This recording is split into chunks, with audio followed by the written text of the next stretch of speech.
இப்போ நம்ம நேதாஜி கா சஷ்மா லெசன் பார்க்கலாம். லெசன் பார்க்கறதுக்கு முன்னாடி யாராவது இந்த லெசனோட இன்ட்ரோடக்ஷன் பார்க்காம இருந்தீங்கன்னா கண்டிப்பாக அந்த வீடியோவும் பாருங்க. அப்பதான் லெசன் உங்களுக்கு நல்லா புரியும். हालदार साहब को हर 15वें दिन कंपनी के काम के सिलसिले में उस कस्बे से गुजरना पड़ता था. कस्बा बहुत बड़ा नहीं था जिसे पक्का मकान कहा जा सके, वैसे कुछ ही मकान और जिसे बाजार कहा जा सके वैसा एक ही बाजार था. ஹால்தார் சாஹப் அப்படின்னு ஒரு கேரக்டர் இந்த லெசன்ல இருக்காங்க. இவங்களுக்கு ஹர் 15வே தின், அதாவது ஒவ்வொரு 15 நாளும் கம்பெனி கே காம் சே, அவர் ஒர்க் பண்ற அந்த கம்பெனில இருந்து கம்பெனி கே காம் கே சில்சிலே அப்படின்னா ஒர்க் ரிலேட்டடா அவருக்கு அந்த டவுனுக்கு போக வேண்டியது. அந்த டவுன் மூலமா அவர் போறாரு. உஸ் கஸ்பே சே குஜர்னா படுத்தா ஹை, அந்த டவுனை கிராஸ் பண்ணி போக வேண்டி இருந்தது. கஸ்பே அப்படின்னும் போது ஒரு டவுன், அதாவது வில்லேஜ்க்கும் சிட்டிக்கும் நடுவில் இருக்கிறது அந்த கஸ்பே, அதாவது அண்டர் தி முனிசிபாலிட்டி வரும். கஸ்பா பகுத் படா நஹி தா, அந்த டவுன் பார்த்தீங்கன்னா ரொம்ப பெருசு அப்படின்னு சொல்ல முடியாது. ஜிசே பக்கா மகான் கஹா ஜா சகே வைசே குச் ஹி மகான், அது வந்து நல்ல பில்டிங் அப்படின்னு சொல்ற மாதிரி கொஞ்சம் பில்டிங்ஸ் இருக்கு. ஜிசே பாசார் கஹா ஜா சகே வைசா ஏக் ஹி பாசார் தா, இதை வந்து ஒரு மார்க்கெட் அப்படின்னு சொல்லலாம். அந்த மாதிரியான ஒரு மார்க்கெட்டும் இருக்கு அங்க டவுன்ல. कस्बे में एक लड़कों का स्कूल, एक लड़कियों का स्कूल, एक सीमेंट का छोटा सा कारखाना, 2 ओपन एयर सिनेमा घर और एक तो नागर पालिका भी थी. இந்த டவுன்ல என்னெல்லாம் இருக்குன்னு பாத்தீங்கன்னா ஒரு பாய்ஸ் ஸ்கூல் இருக்கு, ஒரு கேர்ள்ஸ் ஸ்கூல் இருக்கு, ஒரு சிமெண்ட் ஃபேக்டரி இருக்கு, சிமெண்ட் का छोटा सा कारखाना, ஒரு சிமெண்ட் சின்ன ஒரு சிமெண்ட் ஃபேக்டரி இருக்கு, 2 ओपन एयर सिनेमा घर, ஓப்பன் சினிமா ஹாலா இருக்கிற மாதிரியான சினிமா ஹால் 2 இருக்கு. ஒரு ஏக் தோ நகர் பாலிகா ஹை, தோ அப்படின்னா ஒரே ஒன்று அப்படின்னு சொல்லுவாங்க. ஒரு யூனிட் என்ன இருக்குன்னா நகர் பாலிகா, முனிசிபாலிட்டி இருக்கு, ஒரே ஒரு முனிசிபாலிட்டி இருக்கு. நகர் பாலிகா தி தோ குச் நா குச் கர்த்தி பி ரஹதி தி, அந்த நகர் பாலிகா, அந்த முனிசிபாலிட்டி இருக்கு இல்லையா, அவங்க ஏதாவது ஒன்று இந்த டவுனுக்காக செஞ்சுட்டு தான் இருக்காங்க. கபி கோயி சடக் பக்கி கர்வாதி, கபி குச் पेशाब घर बनवा दिए, कभी कबूतरों की छतरी बनवा दी, तो कभी कवि सम्मेलन करवा दिया. அவங்க அப்பப்ப என்ன பண்றாங்கன்னு பாத்தீங்கன்னா சடக் பக்கி கர்வாதி, ரோட வந்து நல்லா பண்றது, அதே மாதிரி பப்ளிக் டாய்லெட்ஸ் கட்டி கொடுக்கறது, கபூத்தரோं की छतरी, இந்த புறாங்களுக்குலாம் வந்துட்டு ஏதாவது வந்து ஷேடோ மாதிரி செஞ்சு கொடுக்கறது, கவி சம்மேளன், எல்லா கவிஞர்களையும் கூப்பிட்டு ஒரு மீட்டிங் மாதிரி பண்றது, இந்த மாதிரி ஏதாவது ஒண்ணு அந்த முனிசிபாலிட்டில இருந்து பண்ணிட்டு தான் இருக்காங்க. इसी नगर पालिका के किसी उत्साही बोर्ड या प्रशासनिक अधिकारी ने एक बार शहर के मुख्य बाजार के मुख्य चौराहे पर नेताजी सुभाष चंद्र बोस की एक संगमरमर की प्रतिमा लगवा दी. இந்த முனிசிபாலிட்டியில இருக்கிற ஒரு உற்சாகி போர்டு, ஒரு ரொம்ப உற்சாகமா எனர்ஜெட்டிக்கா இருக்கிற ஒரு போர்டு மெம்பர், இல்லனா ஒரு அட்மினிஸ்ட்ரேட்டிவ் ஆபீசரா இருக்கலாம், பிரசாசனிக் அதிகாரி. இவர் என்ன பண்றாருன்னு பாத்தீங்கன்னா ஷஹர்கே முக்கிய பாசார், அந்த கஸ்பேவினுடைய அந்த டவுனுடைய முக்கியமான பாசார் இருக்கு இல்லையா, முக்கியமான மார்க்கெட்ல அதுல முக்கியமான சௌராகே, சௌராகே அப்படின்னா 4 ராகா அப்படின்னு அர்த்தம், 4 வேஸ் மீட் பண்ற அந்த இடத்துல நேதாஜி சுபாஷ் சந்திர போஸினுடைய ஏக் சங்கமர்மர், அதாவது மார்பிளான ஒரு ஸ்டாச்சுவை செய்யணும் அப்படின்னு நினைக்கிறாரு. லக்வா தி. यह कहानी उसी प्रतिमा के बारे में है. இந்த ஸ்டோரி வந்து அந்த ஸ்டாச்சுவை பத்தினது தான், बल्कि उसके भी एक छोटे से हिस्सा के बारे में, அந்த ஸ்டாச்சுவை பத்தினது தான், ஆனாலும் அந்த ஸ்டாச்சுல இருக்கிற ஒரு சின்ன விஷயத்தை பத்தினது தான் இந்த ஸ்டோரி. पूरी बात तो अब पता नहीं, लेकिन लगता है कि देश के अच्छे मूर्तिकारों की जानकारी नहीं होने और अच्छी मूर्ति की लागत अनुमान और उपलब्ध बजट से कहीं बात ज्यादा होने के कारण काफी समय उहापोह और चिट्ठी पत्र में बर्बाद हुआ होगा और बोर्ड की शासनावधि समाप्त होने की घटियों में किसी स्थानीय कलाकार को ही अवसर देने का निर्णय किया गया होगा. ஸோ இதில் என்ன சொல்கிறாங்க இந்த பேராகிராஃபில் அப்படின்னு பார்த்தீங்கன்னா, அந்த ஸ்டாச்சு பண்ணியிருக்காங்களே, அந்த மூர்த்தி பண்ணியிருக்காங்களே பிரதிமா, அந்த ஸ்டாச்சு பார்த்தீங்கன்னா பெரிய ஒரு கலாக்கார், ஒரு ஸ்கல்ப்சர், அவங்களெல்லாம் கூட்டிகிட்டு வந்து பண்ணாமல் அங்கே இருக்கிற ஒரு லோக்கல் டிராயிங் டீச்சரை வச்சு அந்த ஸ்டாச்சு பண்ணியிருக்காங்க. அதுக்கு என்னெல்லாம் ரீசன் இருக்கலாம் அப்படின்னு சொல்லி இந்த இதில் வந்து அவர் இமேஜின் பண்ணியிருக்காரு. பூரி பாத் தோ அப பத்தா நஹி, எதனால அவங்க அந்த மாதிரி ஒரு கலாக்கார் வச்சு இந்த மாதிரி ஸ்டாச்சு பண்ணாங்கன்ற தெரியல. லேக்கின் லக்தா ஹை, ஆத்தர் என்ன சொல்றாரு, ஏன்னா என்ன தோணுது அப்படின்னா, தேஷ் கே அச்சே மூர்த்திகாரோं की जानकारी नहीं होने, ஒருவேளை நம்ம தேசத்துல இருக்கிற நல்ல இந்த மாதிரி மூர்த்திக்காரன் ஸ்டாச்சு பண்றவங்க அதை பத்தின இவங்களுக்கு தெரியாம இருந்திருக்கலாம். और अच्छी मूर्ति की लागत अनुमान है. ஒருவேளை இந்த மாதிரி நல்ல ஸ்டாச்சு பண்றதுக்கு காஸ்ட் நிறைய ஆக வேண்டி இருந்திருக்கலாம். और उपलब्ध பட்ஜெட் से ஒருவேளை அவங்களுக்கு இருக்கிற பட்ஜெட்ல அதை செய்ய முடியாம இருந்திருக்கலாம். அதாவது நல்ல ஒரு ஆர்டிஸ்ட கூட்டிட்டு வந்து இந்த ஸ்கல்ப்சரை கூட்டிட்டு வந்து செய்யறதுக்கு அவங்களோட பட்ஜெட்ல இல்லாம இருந்திருக்கலாம். से कहीं बहुत ज्यादा होने के कारण ஒருவேளை பட்ஜெட் அதிகமா இருக்கிற காரணத்தினாலயோ காஃபி समय உஹாபோஹ் நிறைய டைம் வந்து இவங்க கஜிடேஷன் அப்படின்னா வந்து திங்கிங் ஓவர், இப்படி பண்ணலாமா அப்படி பண்ணலாமான்னு அப்படி அதை மாதிரியே நிறைய சமயம் யோசிச்சதுனாலயோ அவர் சிட்டி பத்ரிமே பர்பாத் ஹுவா ஹோகா. ஒருவேளை சிட்டி பத்ரி அப்படின்னா இப்பெல்லாம் தான் நம்ம வந்து போன் மூலமா ஒரு இன்ஃபர்மேஷனை கேட்டு தெரிஞ்சுக்கிறோம். அப்ப என்ன பண்ணுவாங்க அப்படின்னா இவங்க இந்த மாதிரி நாங்கள் ஸ்டாச்சு பண்ணுறோம் அப்படின்னு சொல்லி கவர்மெண்ட்டுக்கு எழுதி போடுறாங்க முனிசிபாலிட்டிலேருந்து. அதுலேருந்து திரும்ப லெட்டர் வருது இந்த மாதிரி வேஸ்ட் பண்ண வேண்டாம் அப்படின்னு நினைச்சாங்களோ அவர் போர்டுக்கு சாசனாவதி சமாப்த் ஹோனிக்கு கட்டியும். ஒருவேளை அந்த அவங்களுடைய டேர்ம் ஆஃப் பீரியட் இப்போ அந்த போர்டு மெம்பர் இருக்காரு இல்லையா அவரோட டேர்ம் ஆஃப் பீரியட் முடியறதுனாலயோ அவர் என்ன பண்ணியிருக்காரு கிசி ஸ்தானிய கலாக்காருக்கோ அங்க இருக்கிற லோக்கல் ஆர்டிஸ்ட் மூலமா அவசர் தேனேக்கா நிர்ணய கியா கயா ஹோகா. இந்த ஸ்கல்ப்சர் பண்றதுக்கு டிட்டர்மைன் பண்ணியிருக்கலாம். ஸோ இந்த இவரை வச்சே நம்ம பண்ணலாம் அப்படின்னு அவங்க டிசைட் பண்ணியிருக்கலாம். இந்த மாதிரிலாம் இவர் யோசிச்சு பார்க்குறாரு. அவர் अंतमे कस्बे की इकलौते हाई स्कूल के इकलौते ड्राइंग मास्टर मान लीजिए मोतीलाल जी को ही यह काम सौंप दिया गया होगा. அதனால தான் என்னவோ கடைசியில் இந்த மாதிரிலாம் யோசிச்சு கடைசியில் கஸ்பேக்கே இக்லௌத்தே இந்த டவுன்ல இருக்கிற ஒரே ஒரு ஹை ஸ்கூலினுடைய இக்லௌத்தே டிராயிங் மாஸ்டர் ஒரே ஒரு டிராயிங் மாஸ்டரான மோதிலால் ஜிக்கு இந்த வேலையை ஹேண்ட் ஓவர் பண்ணியிருக்கலாம் அப்படின்னு சொல்றாங்க.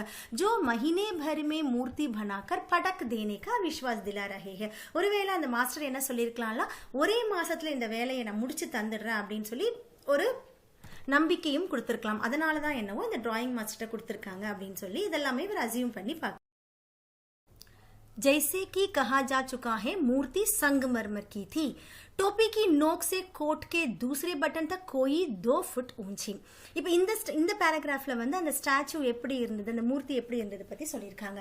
ஜெய்சே கி கஹா ஜா சுகா ஹே மூர்த்தி சங்கமர்மர் கி. ஸோ எப்படி சொல்லப்படுது அப்படின்னு பார்த்தீங்கன்னா அந்த மூர்த்தி இருக்குல்ல அந்த ஸ்டாச்சு வந்து மார்பிள்ல டோப்பி கி நோக் சே சுபாஷ் சந்திர போஸினுடைய டோப்பி இருக்கு இல்லையா அந்த தொப்பியினுடைய எண்டில் இருந்து கோட் கே தூசரே பட்டன் தக் அவர் போட்டிருக்கிற அந்த கோட்ல 2வது பட்டன் வரைக்கும் இருக்கிற மாதிரியான 2 ஃபுட் ஊஞ்சி அந்த ஸ்டாச்சு பார்த்தீங்கன்னா 2 ஃபுட்டுக்கு வந்து இருக்கு. ஜிசே கஹத்தே ஹே பஸ்ட். இந்த மாதிரி 2 ஃபுட்டுக்கான ஸ்டாச்சு வந்து பஸ்ட்ன்னு சொல்லுவாங்க. இந்த மாதிரி ஸ்டாச்சூஸ் நம்ம நிறைய இடத்துல பார்த்துருப்போம். பஸ் ஸ்டாண்ட்ஸ்ல பெரிய பெரிய பில்டிங்ஸ்லாம் இந்த மாதிரி ஃப்ரீடம் ஃபைட்டர்ஸுடைய இது பஸ்ட் வந்து நம்ம பார்த்துருப்போம். அவர் சுந்தர் தி அது பார்க்கறதுக்கு ரொம்ப அழகாகவும் இருந்தது. நேதாஜி சுந்தர் லக் ரஹே தே. நேதாஜி எப்படி இருந்தாரு ரொம்ப அழகா இருந்தாரு. குச் குச் மாசூம் அவர் கம்சீன். அந்த ஸ்டாச்சு வந்து ரொம்ப அவரோட முகம் ரொம்ப இன்னசென்ட்டாகவும் இருந்தது. கம்சீன் ரொம்ப யங் லுக்காகவும் இருந்தது. ஃபவுசி வர்தீமே அந்த மிலிட்ரி யூனிஃபார்ம் போட்டுட்டு இருந்தாரு. மூர்த்தி கா தேக்தே ஹி தில்லி செலோ और तुम मुझे खून दो वगैरह याद आने लगते हैं. அந்த மூர்த்தியை பார்க்கும்போதே தில்லி செலோ அப்படின்ற அவருடைய அந்த வேர்டிங்ஸும் तुम मुझे खून दो அப்படின்ற அவருடைய அந்த வேர்டிங்ஸ் எல்லாம் ஞாபகம் வர ஆரம்பிச்சிச்சு. இஸ் திருஷ்டி से यह सफल और சராஹ்னிய பிரயாஸ் தான். இந்த மாதிரி விஷயம்ல பார்க்கும்போது அந்த ஸ்டாச்சுவை இவ்வளோ அழகா பார்க்கும்போது இது ஒரு பெரிய ஒரு சக்சஸ் தான். என்னதான் வந்து டிராயிங் மாஸ்டர் மூலமா பண்ணப்பட்டிருந்தாலும் இது ஒரு சக்சஸ் தான். और சராஹ்னி அப்படின்னா வந்து பிரைஸ் வர்த்தி பாராட்டத்தக்கக்கூடிய ஒரு விஷயம் தான் அப்படின்னு சொல்றாங்க. केवल एक चीज की कसर थी जो देखती ही कड़कती है. ஆனால் அதில் ஒரே ஒரு சீஸினுடைய கசர் அப்படின்னா ஒரு குறை இருந்தது. அது என்னன்னு பார்த்தீங்கன்னா பார்க்கும் போதே நம்மளுக்கு அந்த விஷயம் தெரிஞ்சது. கடக்தி மீன்ஸ் மிஸ்ஸிங். ஒரு விஷயம் அதில் இல்லாமல் இருந்துச்சு. நேதாஜி கி ஆங்கோம் பர் சஷ்மா நஹீதா. நேதாஜியோட கண்கள் வந்து சஷ்மா இல்லாமல் இருந்தது அந்த ஸ்டாச்சுவில். யானி சஷ்மா தோ தா லேக்கின் சங்கமர்மர் கா நஹீதா. சஷ்மா இருந்தது அந்த ஸ்பெக்ஸ் வந்து இருந்தது ஆனால் வந்து அந்த மார்பிளில் செய்யப்படலை. ஏக்கு சாமானிய और सचमुच के तश्मे का चौड़ा काला फ्रेम मूर्ति को पहना दिया गया था. அந்த ஸ்டாச்சுல என்ன போட்டிருந்தாங்க அப்படின்னா ஒரு சாமானிய ஒரு சச்முச் ஒரு சிம்பிளா ஆனா ரியலா இருக்கிற மாதிரி ரியல் சஷ்மா இருக்கு இல்லையா அது வந்து சௌடா காலா ஃப்ரேம் அப்படின்னா Chowda is white black colour ஃப்ரேம்ல இருக்கிற அது வந்து ஒரு மூர்த்தி மேல அந்த மூர்த்தி மேல போட்டு வச்சிருந்தாங்க அந்த ஸ்டாச்சு மேல போட்டு வச்சிருந்தாங்க. हालदार साहब जब पहली बार इस कस्बे से गुजरे और चौराहे पर पान खाने रुके तभी उन्होंने इस लक्षित किया और इसे लक्षित किया और उनके चेहरे पर एक कौतुक भरी मुस्कान फैल गई. ஹால்தார் சாஹப் இப்போ ஃபர்ஸ்ட் டைமாக அந்த கஸ்பே பக்கமாக போகிறாரு. அந்த சௌராஹையில் பான் கானே ருக்கே, பான் சாப்பிடலாம் அப்படின்னு இறங்குறாரு. தபி உன்ஹோனே इसे लक्षित किया, இந்த ஸ்டாச்சு வந்து நோட்டீஸ் பண்றாரு. और उनके चेहरे पर एक कौतुक भरी मुस्कान, அப்படின்னா ரொம்ப ஒரு அப்ரிஷியேட்டிவான ஒரு ஸ்மைல், இது எவ்வளோ சூப்பரா இருக்கு அப்படின்ற மாதிரியான ஒரு ஸ்மைல் வந்து வந்தது. வாஹ் பாய் यह ஐடியா भी ठीक है. வாஹ் பாய், இது என்ன ஒரு ஐடியா அப்படின்னு யோசிக்கிறார். மூர்த்தி பத்தர் கி லேக்கின் சஷ்மா ரியல். அந்த ஸ்டாச்சு வந்து கல்லால் செய்யப்பட்டது, மார்பிள் கல்லால் செய்யப்பட்டிருக்கு. ஆனால் அதில் இருக்க சஷ்மா வந்து ரியல். இது வந்து பார்க்கும்போது அவர் வந்து அந்த கிரியேட்டிவிட்டியை வந்து ரொம்ப அழகா வர்ணிக்கிறாரோ, இவ்வளோ அழகா இருக்கே அப்படின்னு சொல்லி அவர் யோசிக்கிறாரு. जीप कस्बा छोड़कर आगे बढ़ गई. तब भी हालदार साहब इस मूर्ति के बारे में ही सोचते रहे. அவர் போயிட்டு இருந்த அந்த ஜீப் வந்து அந்த கஸ்பாவை விட்டுட்டு மேலே அதுக்கப்புறமா வந்துட்டு இருக்கா. ஆனால் கூட ஹால்தார் சாஹிப் என்ன பண்ணுறாரு, இந்த மூர்த்தி இப்படி இருக்கே, இந்த ஸ்டாச்சு இப்படி இருக்கேன்னு அதை பற்றியே யோசிக்கிறாரு. அவர் अंत में इस निष्कर्ष पर पहुंचे कि कुल मिलाकर कस्बे की नागरिकों का यह प्रयास सराहनीय की कहा जाना चाहिए. அவர் என்ன யோசிக்கிறார், ரொம்ப யோசிச்சுட்டே வந்துட்டு அவர் என்ன யோசிக்கிறாரு கடைசியிலன்னு பார்த்தீங்கன்னா, குல் மிலாக்கர் கஸ்பே கி நாகரிகம், அதாவது இந்த கஸ்பேல இருக்கிற சிட்டிசன் எல்லாருமே ஒன்னா சேர்ந்து இந்த மாதிரி எஃபர்ட் போட்டு இந்த வேலையை செஞ்சிருக்காங்க. இந்த எஃபர்ட் வந்து சராஹினி அப்படின்னா இது ஒரு ரொம்ப பிரைஸ் வத்தி பாராட்ட தக்கக்கூடிய ஒரு விஷயம் அப்படின்னு அவர் யோசிக்கிறாரு. மகத்துவ மூர்த்திக்கே ரங் ரூப் யா கத்துக்கா நஹி. அவர் கொடுக்குற அந்த இம்பார்ட்டன்ஸ் வந்து மூர்த்தியினுடைய அந்த கலருக்கோ அந்த ஹைட்டுக்கோ கிடையாது. உஸ் பாவனாக்காக, அந்த பாவனா, அந்த எமோஷனல் ஃபீலிங்காக. சுபாஷ் சந்திர போஸினுடைய அந்த இதில் வந்து ரியலிஸ்டிக்காக தெரியணும்னு யோசிக்கிறாங்களே, அந்த ஒரு எமோஷனுக்காக தான் சொல்கிறாரு. வர்னா தோ தேஷ்பக்தி பி ஆஜ்கல் மசாக்கி சீஸ் ஹோத்தி ஜா ரஹி ஹை. இல்லைனா இந்த மாதிரியான மக்கள் இல்லைனா தேஷ்பக்தி அப்படின்றது இப்போல்லாம் என்ன ஆகுது, மசாக், ஒரு ஃபன்னான விஷயமா ஆயிடுச்சு எல்லாருக்கும். ஆனால் இந்த மாதிரி மக்கள் இருக்காங்க அப்படின்னு சொல்லிட்டு ஹால்தார் சாஹப் யோசிச்சுட்டு போயிட்டே இருக்காரு. दूसरी बार जब हालदार साहब उधर से गुजरे तो उन्हें मूर्ति में कुछ अंतर दिखाई दिया. सेकेंड टाइम हालदार साहब அந்த பக்கமா போறாரு. அப்ப அந்த ஸ்டாச்சுல அவருக்கு ஒரு டிஃபரன்ஸ் தெரிஞ்சிச்சு. अंतर दिखाई दिया. ध्यान से देखा तो पाया कि चश्मा दूसरा है. ரொம்ப கவனமா பார்க்கும்போது தான் தெரிஞ்சிச்சு அந்த சஷ்மா வந்து வேற ஒரு சஷ்மா அதுல இருந்தது. पहले मोटे फ्रेम वाला चौकोर चश्मा था, अब तार के फ्रेम वाला गोल चश्मा था. फर्स्ट அவர் பார்த்தது வந்து அந்த வைடா இருக்கிற மாதிரியான ஒரு சஷ்மாவோட ஃப்ரேம் பார்த்தாரு. இப்போ அவர் பார்க்கறது வந்து தார்கே ஃப்ரேம் வாலா, அதாவது ஸ்ட்ரிங்கால பண்ண ஒரு ஃப்ரேம், கோல் சஷ்மா, ரவுண்டா இருக்கிற மாதிரியான ஒரு சஷ்மா அவர் பார்க்குறாரு. ஹால்தார் சாஹப் கா கௌதுக் அவர் படா. இப்போ அவருடைய அந்த அப்ரிஷியேஷன், அந்த ஸ்மைல் வந்து இன்னும் அதிகமாயிடுச்சு. வாஹ் பாயி கியா ஐடியா ஹே. இது என்ன ஐடியா இது? மூர்த்தி கப்படே நஹி பதல் சக்தி லேக்கின் சஷ்மா தோ பதல் ஹி சக்தி ஹே. ஒரு ஸ்டாச்சுல வந்து அந்த ட்ரெஸ்ஸை சேஞ்ச் பண்ண முடியாது, ஆனால் அந்த சஷ்மாவை என்ன பண்ணுறாங்க, சேஞ்ச் பண்ணிட்டே இருக்காங்க. இது என்ன ஒரு ஐடியா அப்படின்ற மாதிரி அவர் ரொம்ப ஒரு அப்ரிஷியேட்டிவ் ஸ்மைலோட அது பார்க்குறாரு. தீஸ்ரி பார் ஃபிர் நயா சஷ்மா தா. தேர்ட் டைம் வரும்போது பார்க்குறாரு, அப்பவும் ஒரு புது சஷ்மா அதில் இருக்கு. ஹால்தார் சாஹப் की आदत पड़ गई. हालदार साहब के இது ஒரு ஹேபிட்டாவே ஆயிடுச்சு. हर बार कस्बे से गुजरते समय चौराहे पर रुकना, पान खाना और मूर्ति को ध्यान से देखना. அவருடைய பழக்கம் என்னன்னு பார்த்தீங்கன்னா, ஒரு தடவை இந்த கஸ்பேல வரும்போது சௌராஹே பர் ருக்னா, அந்த 4 ரோட்ஸ் இருக்குல்ல, அந்த ஸ்டாச்சு பக்கத்தில் நிற்கிறது, அங்கே இருக்கிற பான் வாலா கிட்ட வந்து பான் சாப்பிட்றது, அதே மாதிரி மூர்த்திக்கோ தியான் சே தேக்கனா, மூர்த்தியை ரொம்ப வந்து கவனமாக பார்க்கறது, இது வந்து அவருக்கு ஒரு பழக்கமாகவே ஆயிடுச்சு. एक बार जब कौतूहल धरधमनीय हो उठा तो पान वाले से ही पूछ लिया, क्या क्यों भाई, क्या बात है, यह तुम्हारे नेताजी का चश्मा हर बार बदल कैसा जाता है. ஒரு தடவை இந்த மாதிரி இருக்கும்போது அவருக்கு அந்த கொதூகல் துர்தம்னி அப்படின்னா வந்து இன்டாமினபிள் கியூரியாசிட்டி, அதாவது நமக்கு இருக்கிற அந்த கியூரியாசிட்டியை அடக்க முடியாமல் நம்ம வந்து கேட்டுடுறோம் இல்லையா, சிலதெல்லாம் அந்த ஆர்வம் அதிகமாக ஆகுறதுல அதுதான் வந்து கொதூகல் துர்தம்னிய அப்படின்னு சொல்றாங்க. அது ரொம்ப அதிகமானதுனால அவர் என்ன பண்றாரு, பான்வாலை கிட்ட கேட்கிறாரு, கியோம் பாயி கியா பாத், இது என்ன விஷயம், உங்களோட நேதாஜியோட சஷ்மா வந்து ஒரு தடவையும் மாறிட்டு இருக்கு, இது என்ன விஷயம் அப்படின்னு சொல்லி பான்வாலை கிட்ட கேட்கிறாரு. பான்வாலைக்கு குதுக்கே மூமே பான் டுசா ஹுவாத்தா. பான்வாலை என்ன பண்ணினார், அவரோட வாயில வந்து பான் போட்டு டுசா ஹுவாத்தாவுன்னு நல்லா நிறைய பான் போட்டு வச்சிருக்காரு.